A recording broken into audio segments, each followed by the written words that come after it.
This is Wandering Universe. Today I'll be exploring an unusual site hidden deep in the Australian bushes that is not easily accessible for public view, the Gosford Glyphs. So let's go exploring. Here we are. Now I think you all know what this is, but I'll give you a hint. This is the coastal edge of New South Wales. It is the east coast of Australia. Go on, take a closer look. And have you noticed something? Look at the underwater landmass just right next to it. Interesting. Here's another map. This is just a closer look at the Gosford region. So the Gosford region is just north. Here's Sydney. So it takes about an hour to get to Gosford along the Pacific Highway, or they call it the M1. And if you go a little bit closer, here is the very location itself. And there's Brisbane Water National Park, and Gosford's right here, and the location is right here where my arrow is pointing. So let's get into it, shall we? The Gosford Glyphs are located just outside the city centre of Gosford, about 60 kilometres north of Sydney. And I'll show you a closer look. Now, we're zooming right in. This is the highway of Woy Woy Road, and this is the very trail. So I'll just describe it for you. The actual site is nestled somewhere in the Brisbane Water National Park, which is right here. If you drive along Woy Woy Road, which is this grey line here, whether you are from down south, you go right, and if you are from up north, you turn left. There is a long dirt track where I'm going to show you, which is right here. And of course it's wide open. If you keep walking and walking and walking until you come here to this fork in the road, then you turn left and then you keep going, and then you go left again, and you're right here. That's where it's situated. And so if you want to know, so that's the highway, that's the bush track. Yes, it's a very long bush track. They say it's wide, yeah, if you're down there, but at a distance it's looks like a thin hairline track. You come here, fork in the road, and then you go up, and from there you get to see the view of the marine suburb there. So that's more like the Brisbane Water National Park inlet there, and you get to see the water view from there. But as you can see in the previous photo, I also showed you that there's other lakes and other channels that actually go in to the Gosford region. Rumour has it that the Gosford Glyphs are nothing more than a hoax. Really? For almost a century, many historians, academics, archaeologists, and even university professors attempted to debunk the claim as fake news. A deliberate hoax attempted by a few Aussie larrikins, as you can see here, who planned this practical joke over a few beers, drew up a few symbols on a scrap piece of paper, and hammered them on the sandstone wall one night, you think. And this is what they actually supposedly created. That it would make a great impersonation by taking the piss out on ancient Egyptians have arrived in Australia, putting that prank on the world map for a laugh. But that rumour has turned out to be false. There have been no reliable witnesses or sources claiming it was done by them. This rumour was based on assumption. And you know what they say about assumptions? Assumptions lead to shit. So far, many personalities from the academia world haven't pulled their finger out and did the hard yards of deciphering the inscription. They just preferred to make the hoax narrative believable enough for the public to fall for it. So what's going on? Why hasn't anyone come forward to stake their claim on deciphering the myth? I'll tell you why. Because no one had the gumption to get it properly translated. Until now. Unchartered X did the honours by going out of their way to investigate this very site and found new evidence that puts an end to this hoax mystery. a new translation. Recently, a woman came forward and showed a bunch of photographs to a couple of nice blokes at the Kemet school in Egypt. These kind gentlemen, hieroglyphs translators Muhammad Ibrahim and Yosef Al Hakim Aywan, took one good look at the photographs and decided then and there to put a final end to the hoax myth. So they went to work and spent hours, weeks, and months deciphering this magical quest, and alas, they got it. These hieroglyphs used a number of ancient symbols and grammatical variations that were not documented in Egyptian texts until 2012.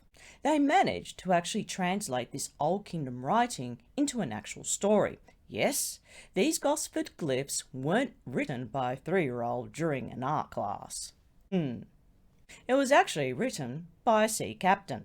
The story goes, once upon a time ago, there were these darling 2 Egyptian princes named Lord Nefertiru, and the other was, well, difficult to interpret. Oh, never mind. Anyhow, the 2 handsome princes, along with their entourage of servants, helpers, and consorts, including the captain, his first mate, and the crew, all set sail on their maiden voyage far, far away on the other side of this planet. The princes were so excited at the prospect of finding land, not just any sort of land, but a particular one gossiped amongst the royal palace, something called the South Land. Of course, the 2 princes were so curious, they set sail for a once-in-a-lifetime adventure across the ocean. Hold it right there. According to the story, they had sailed all the way to the east coast of New South Wales. Why that long a journey? Were they making stopovers along the way before they were suddenly shipwrecked along the rocky coast and got marooned? If they did, their huge boat, technically speaking, is a ship, would have ran into a reef or a sandbank and got stuck. But of course, along the northern coast, you always get choppy sea currents that make it highly dangerous even for a ship to pass. And this is the coastal edge of Cooloroy, New South Wales. And this photo was taken on one of the most dangerous, windiest, stormiest days in many, many years in Sydney. It's technically a mini cyclone they had, and that was about, I believe, 2 or 3 years ago.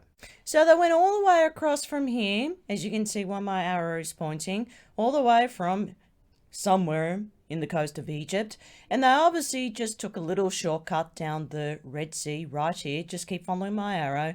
Then they got out into the wide Atlantic Ocean, and then they sailed across west. They saw the coast of Western Australia and they thought, yeah, looks a bit icky, so we'll just take a shortcut and go through the Australian Bight. Maybe just go underneath Tasmania, never mind Bass Strait, too rough, too uneven. And then they decide, New South Wales sounds really nice. I think we'll just settle there. Really? Why that long a journey? What took them so long? And why they didn't want to settle along the west coast of Australia if they felt more comfortable and at ease to be along the east coast of Australia? Now, that's a mysterious question that no one has resolved until now. So, it looks like WA misses out. Oh, sorry. But don't despair. All you WAs out there, I'm sure you'll find something up your sleeve to dig up. Back to Gosford. Long story short, these 2 translators said that these princes ran ashore, got shipwrecked and forced to abandon ship. They somehow made it to shore exhausted after a long swim. That's if they knew how to tread water. It's unsure what had happened to the rest of the crew and entourage, but I'm sure they were told by their leader to spread out in search of food, shelter, water, clothing, something to stay alive. Then along came an Aboriginal tribe who so happened to just stand back and have a good sticky beak at the whole commotion. So they went ahead and decided to welcome them to their country. The fates of the 2 princes were translated into this. The 2 princes were one day trekking along a bush scrub, and one of the brothers got bitten twice by a snake of some sort. The other brother attempted first aid to mend the wound, but it was too late. He was too far gone and he died. It was said that he was buried there at the very site where the boulders are, a tomb. Now, supposedly, his brother, who died, is buried somewhere here. And I'll give you a closer look where he was actually buried. In this tunnel, right here. That's where he was supposed to be buried. If that were the case, where is the burial site? Is it this one? Have any mummified bones found? Any artifacts for that matter? Where's the tomb? So far, nothing. The glyphs is the only evidence left behind this tragic saga. It is believed that it wasn't the royal darlings who wrote the story, it was the ship's captain who knew Egyptian hieroglyphs and wrote it down. The glyphs are from the Old Kingdom, which dates to around 500 BC.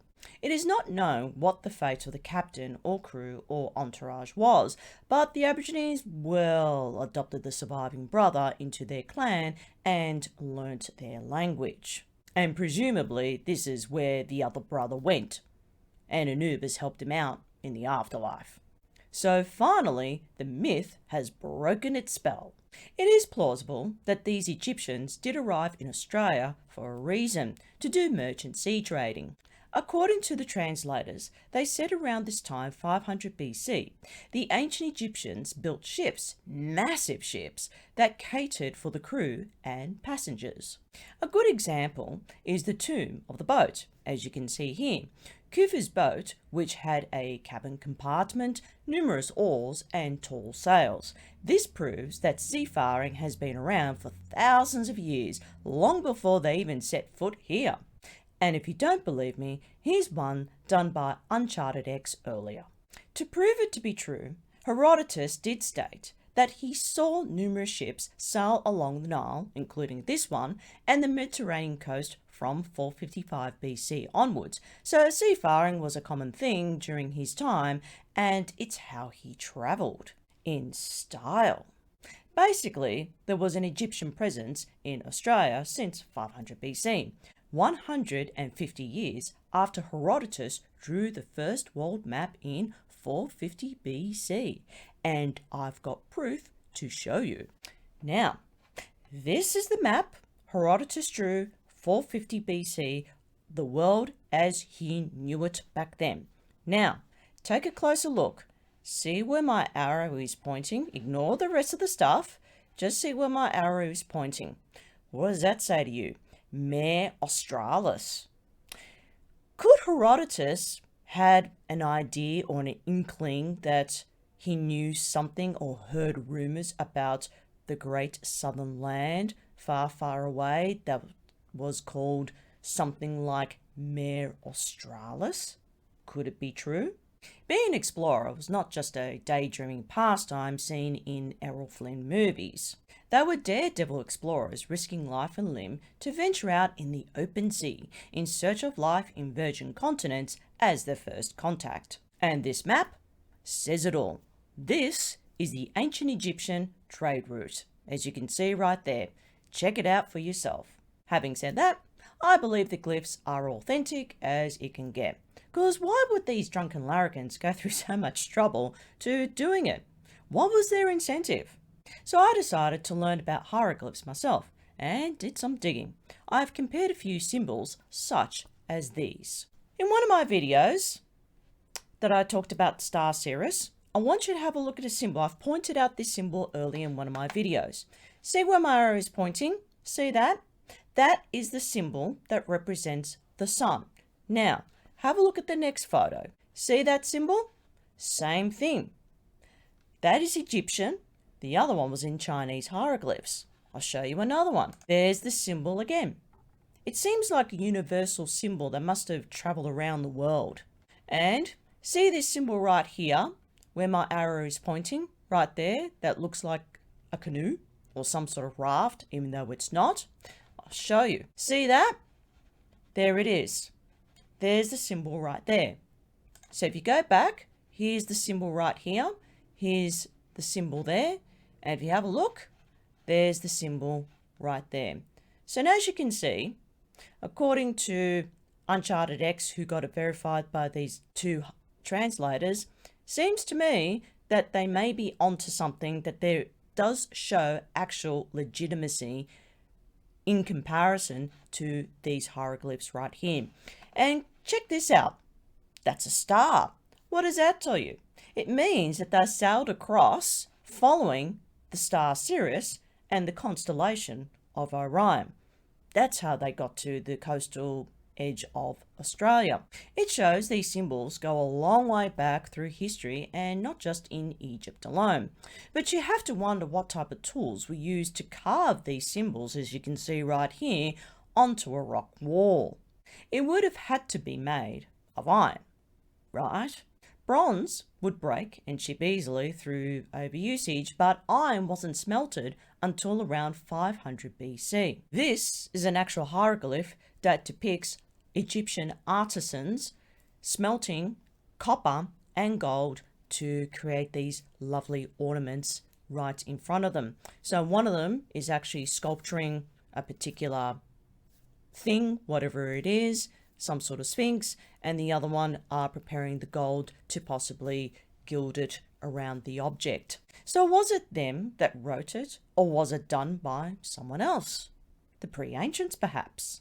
And as I uncovered the definition of the word ship, it comes in a variety of meanings, portrayed through many types, shapes, and sizes, like boat, raft, yacht, schooner, trawler, dinghy, canoe, barge, houseboat, ferry, catamaran, cruise liner, hovercraft, dreamliner. Oh, wait, sorry, that's Boeing. Sailing ship, and so on and so on.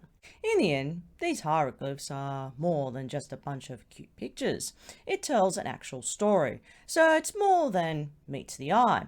And the next time you want to visit Down Under, just remember this. The two brothers encountered a lot of erratic bugs like flies, mozzies, ants, spiders, cockroaches, and a whole lot more. I'll do another video based on the glyphs at a later date. In the meantime, in the next video, I'll be going on another journey further up the coast in northern Queensland.